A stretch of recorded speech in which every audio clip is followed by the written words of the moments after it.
Hello friends, எல்லோரும் எப்படி இருக்கிறீங்க? வெல்கம் டு கீஃபா விலாக்ஸ். வாங்க நம்ம இன்றைக்கி என்ன பார்க்க போகிறோன்னா, ஒரு ஸ்நாக்ஸ் ரெசிபி சிக்கன் பாக்கெட்ஸ். இது செய்கிறது ரொம்ப ஈஸி. எப்படி செய்யலாம்னு சொல்லிட்டு பார்க்கலாமாங்க.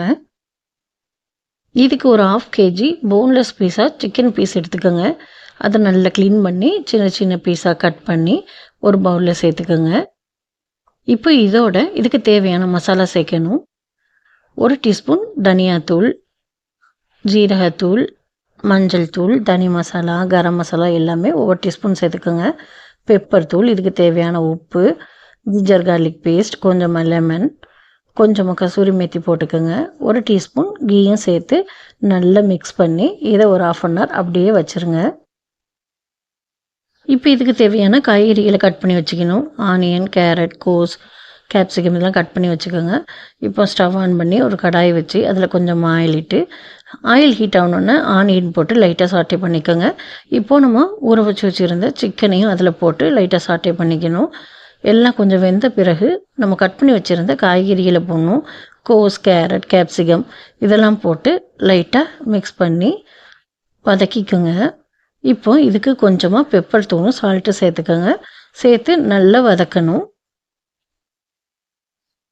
இந்த மாதிரி நல்லா வதக்கிக்கோங்க. இப்போ ஸ்டஃபிங் ரெடி ஆகிடுச்சு. இப்போது சமோசா சீட்டை 2 எடுத்து இந்த மாதிரி போட்டு 4 பக்கமும் மைதா பேஸ்ட் வச்சு அப்ளை பண்ணிக்கோங்க. இப்போ இதுக்கு நடுவில் கொஞ்சமாக நம்ம ரெடி பண்ணி வச்சுருந்த ஸ்டஃபிங் வச்சு மேலே சீஸ் வச்சு இப்படி 4 கரைகளையும் மடக்கி இப்படி ஒட்டி எடுத்து வச்சுருங்க.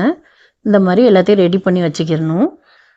இப்போ ஒரு கடாயை ஹீட் பண்ணி ஆயில் ஹீட் ஆனவுடனே நம்ம ரெடி பண்ணி வச்சுருந்த சிக்கன் பாக்கெட்ஸை போட்டு பொரிச்சு எடுக்கணும்.